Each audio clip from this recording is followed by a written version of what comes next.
Gracias, Vanina. Gracias. Tiene la palabra Denis Vilardo, secretario de Interior de Atencenada. Bueno, buenas tardes a todos y todas. En particular, mientras recién decían, digamos, de la agresión que puede suponer el no hacer público, digamos, esta reunión, también pensaba para acá que de las últimas veces que vinimos al Congreso, esta se puede decir que es la que mejor, en cierta medida, nos trataron, porque venimos miércoles tras miércoles apoyando a nuestras jubiladas y jubiladas y venimos siendo reprimidos sistemáticamente, digamos, ¿no? Y uno podría creer, digamos, que hoy la reunión tiene cierta particularidad por el sector, y es cierto, pero lo que está pasando miércoles tras miércoles tiene bastante que ver con esto que venimos a discutir hoy.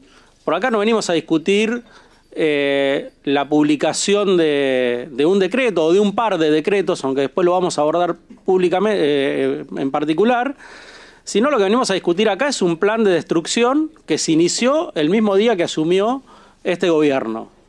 Y venimos a discutir un capítulo más del decreto 7023 y de la promulgación de la ley base, digamos, ¿no? Ellos en cierta medida, cuando publicaron el decreto 7023, estas eran las dos actividades que momentáneamente dejaron afuera. Pero bueno, finalmente llegó la hora de la destrucción y la entrega de la Marina Mercante. Y yo creo que, y me quiero detener en un primer concepto, no es solamente la Marina Mercante. Hay un complejo estratégico en el cual están la Marina Mercante, los puertos, las vías navegables y la industria naval. Y es un complejo estratégico para cualquier país que quiera tener soberanía nacional y que quiera proteger su trabajo.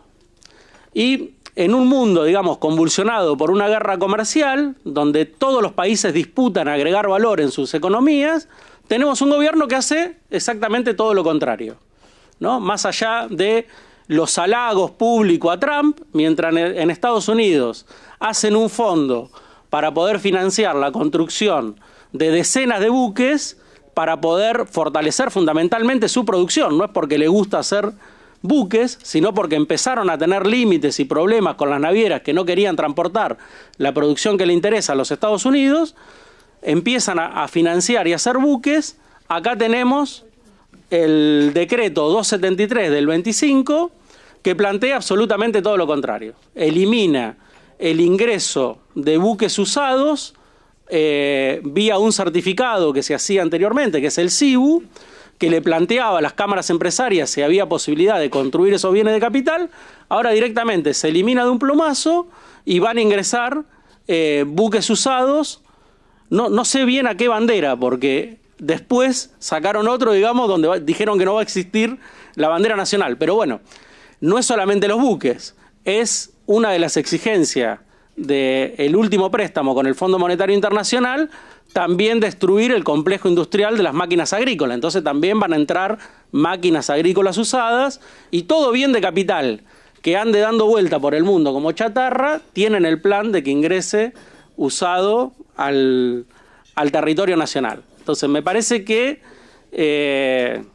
lejos de hacer catarsis, creo que tanto, digamos, los que somos representantes de los trabajadores que vemos amenazadas nuestra fuente de trabajo, como aquellas diputadas y diputados que ven, digamos, que están amenazados desde el propio poder, digamos, que emana del Congreso, porque prácticamente se gobierna por decreto, porque se delegan facultades, etcétera, etcétera, pero además porque se está entregando la soberanía no por un periodo de gobierno o algunos años. En el caso, por ejemplo, de la concesión de la vía troncal de navegación, se pretende entregarla por 50 años.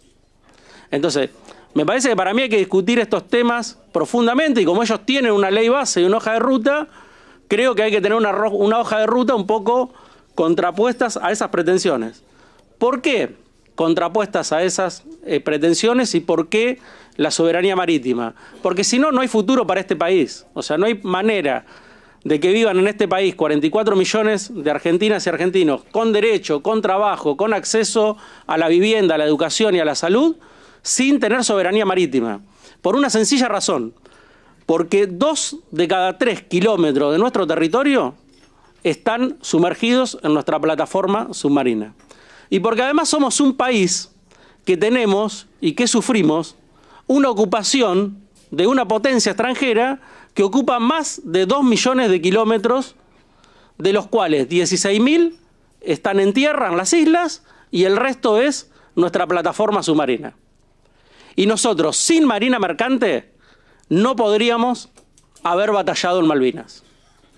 Esa es la importancia de contar con una marina mercante. Recién hablábamos acá, antes en el pasillo, digamos, con distintos compañeras y compañeros de distintos gremios, y decíamos justamente eso, digamos. O sea, no se podría haber planteado la recuperación de Malvinas sin tener una marina mercante. De hecho, más allá de que esté invisibilizado, hay héroes de la navegación comercial que fueron a Malvinas y que dieron su vida. Y hubo buques hundidos por los ingleses, como el río Carcarañá, por ejemplo, entre otros. Hubo buques de pesca también que hicieron tarea de inteligencia que fueron hundidos en Malvinas. Y la verdad que no asombra mucho este gobierno que el último 2 de abril fue el primer jefe de Estado que le reconoció a los kelpers la posibilidad de autodeterminarse. Que en la realidad con los kelpers no hay ningún problema. Si se quieren sentir ingleses, en todo su derecho están de sentirse ingleses. El problema es que tienen que ir a Inglaterra y no ocupar un territorio que es legítimamente de los argentinos. Entonces me parece que la importancia de tener soberanía marítima reside ahí, pero a la vez somos un país que la propia constitución de nuestro país se hizo sobre nuestro litoral fluvial.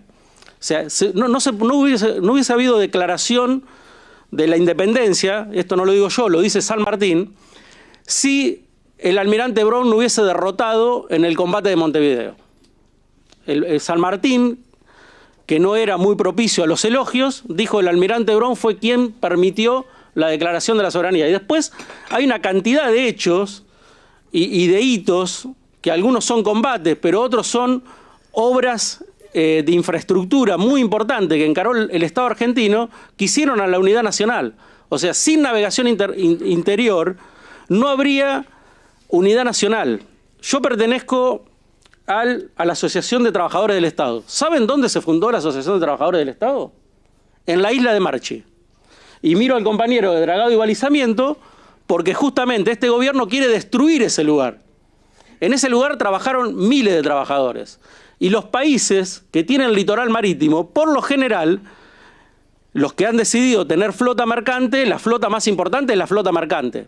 Después viene la Marina de Guerra para defender los recursos que hay en la plataforma submarina. Argentina es un caso atípico en un punto, porque la segunda flota que tuvo fue la flota de obras públicas, que después fue la flota de la Subsecretaría de Puertos y Vía Navegable. ¿Por qué? Porque en este país se hicieron enormes obras de infraestructura para poder conectar el país. Y se dragó y se balizó y se hicieron canales. Hay un canal que se hizo hacia el 1900 en la provincia de Buenos Aires, que se hizo a pico y pala para unir Zárate, el Paraná de Las Palmas, con el Paraná-Guazú. Bueno, todo eso está en el radar de este gobierno para entregarlo, y para entregarlo por muchos años. Entonces me parece que a la hora de ¿por qué la soberanía marítima y fluvial? Porque está amenazada la unidad nacional, sin marina mercante, sin puertos, sin controlar nuestras propias vías navegables, dejando que el poder de policía en nuestras vías navegables lo haga un tercero, y finalmente sin astilleros que sean capaces de construir esos buques y de agregar valor a las exportaciones y de agregar trabajo a los recursos que tenemos el conjunto de los argentinos. Otra razón, digamos, por la cual contar con este complejo estratégico es para desarrollar el país, porque no hay manera de que un país tan extenso y tan rico en recursos le pueda agregar valor si toda nuestra carga interior se mueve por el medio de transporte que es más costoso. Ustedes fíjense, si uno mira a la Argentina en buques, va a ver la siguiente imagen. va a ver que salen muchos buques a granel de la Argentina. Por supuesto, ninguno de los que hace tráfico internacional va a salir con bandera argentina, porque eso se entregó en los años 90, y de hecho la ley a la que hacían mención los compañeros se votó con esa intención de poder recuperar parte de ese flete internacional, que para que ustedes sepan, no es un dato menor de lo que tanto le preocupa a este gobierno, que es la macroeconomía. Estamos hablando entre 7.000 y 10.000 millones de dólares, la mitad de lo que se le acaba de pedir al fondo. O sea, no es un dato mínimo de la economía. Si uno ve la otra foto, lo que va a ver es que entran buques de portacontenedores a la Argentina. Bueno, entre esos buques que salen y entre esos buques que se van con mercadería a granel y los buques que entran en portacontenedores, dentro de un portacontenedor puede venir una diversidad enorme de productos. Lo que sí hay un común denominador: horas de trabajo en el extranjero. Entonces, ese es el modelo. ¿Y cómo se completa ese modelo? Con que toda la carga que se mueve hacia adentro del país se mueve en camión. Entonces, nosotros regalamos nuestras vías navegables, nuestros puertos, nuestra marina mercante, condenamos a nuestros astilleros, mientras se llevan todas las riquezas en barcos y toda la economía interior se mueve en camión. Acá han dicho muchos el problema impositivo. Nosotros lo hemos discutido varias veces, inclusive acá hay legisladores con los cuales hemos tenido un montón de intercambios y que han producido legislación para abordar este tema, que son de la isla de Tierra del Fuego. La isla de Tierra del Fuego tiene un régimen especial, impositivo, bienvenido sea, ojalá que lo conserven muchísimos años, más allá de que también hay que decir que estuvo en el radar y fue parte de la hoja de ruta que quiso encarar este gobierno, pero bueno, ahí no hay un problema impositivo. Sin embargo, en la isla los costos son muy superiores al área metropolitana. Y eso es extensivo también al resto de la Patagonia, quizás menos, pero los costos en la Patagonia son mucho más altos. Bueno, hay un componente logístico muy importante, razón por la cual hay que tener marina mercante, hay que tener política para los puertos, hay que tener política para las vías navegables y hay que tener política para los astilleros, porque es para desarrollar nuestro trabajo.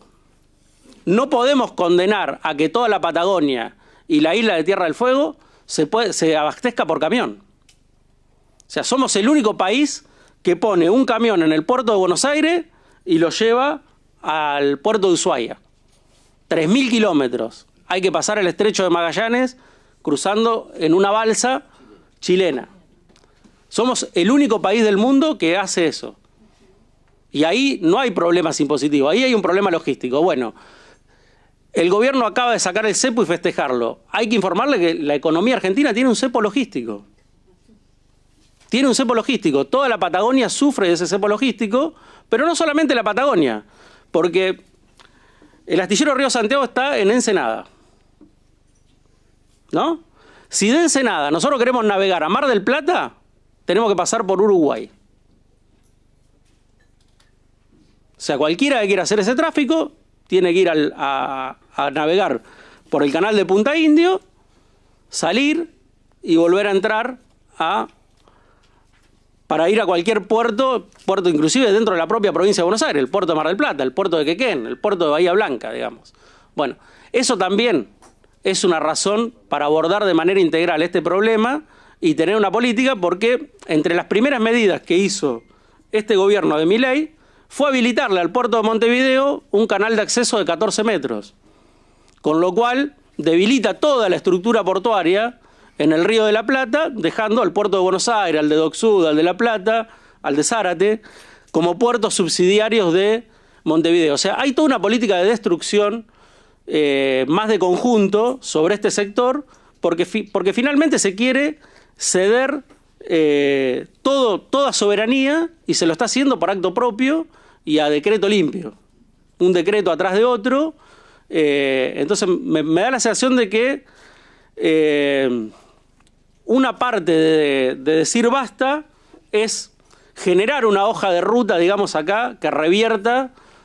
A mí me gustaría escuchar, y no lo escucho de ningún de ningún sector, pero como trabajadores, la posibilidad de que haya alguien que levante la voz y que diga, bueno, si el gobierno quiere entregar las vías navegables por 50, 60, 70 años, si quiere destruir, nosotros estamos dispuestos a hacer algo distinto. Creo que está acá la posibilidad de entablar un diálogo, no solamente con los que estamos acá, sino convocar a muchos más para entablar un diálogo y decir qué queremos de este país. Porque sin soberanía marítima y sin trabajo no hay ninguna posibilidad de futuro para el conjunto de los argentinos. Bueno, finalmente cierro con el punto más específico que toca a los astilleros, que es, como dije anteriormente, el decreto 273 del 25, que es un eufemismo porque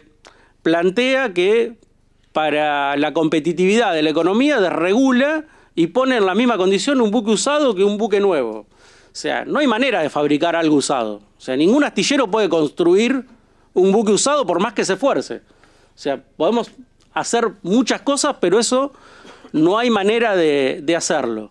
Y creo que es un punto para discutirlo porque no hay maximalismo de este lado. Nosotros nos hemos sentado con los compañeros y con distintos sectores de la Marina Mercante y somos conscientes que la industria naval hoy en la Argentina no está en condiciones de fabricar todos los buques que se necesitan.